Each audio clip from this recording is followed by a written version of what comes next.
Bablu Raj, DJ Bablu Raj. Recording by आजीतोस film सुपोत। कैसे बर्दाश्त करबा भतर हुई हालात से हो, कैसे बर्दाश्त करबा भतर हुई हालात से हो। धाके तू गाड़ी घरे आजा गुजरात से हो, धाके तू गाड़ी घरे आजा गुजरात से हो।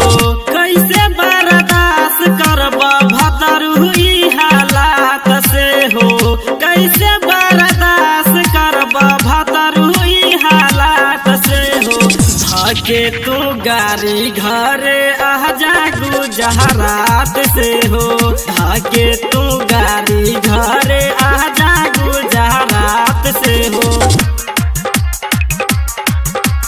आजा गुजरात से हो।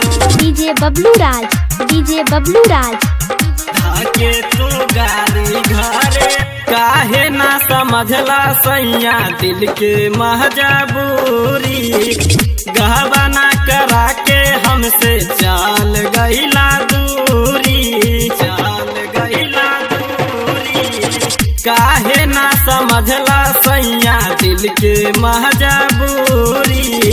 गहबना करा के हमसे चाल गईला दूरी।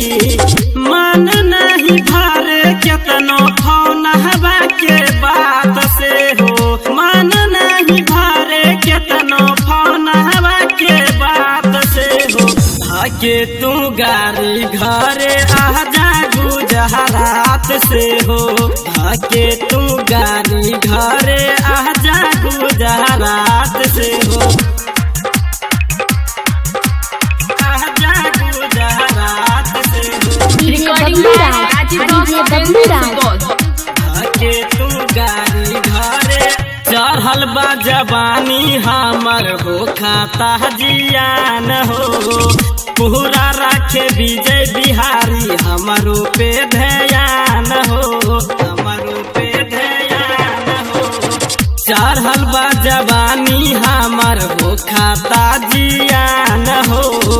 पूरा रखे विजय बिहारी हमरो पे ध्यान हो। सूत जाला लागे हाथ फेर बात बात से हो, सूत जाला लागे हाथ फेर बात बात से हो। धाके तू गाड़ी घरे आजा गुजरात से हो, धाके तू गाड़ी घरे आजा गुजरात से हो। कैसे बर्दाश्त करबा भतर हुई हालात से हो, कैसे बर्दाश्त करबा भतर हुई हालात से हो। धाके तू गाड़ी घरे आजा गुजरात से हो, धाके तू गाड़ी घरे आजा गुजरात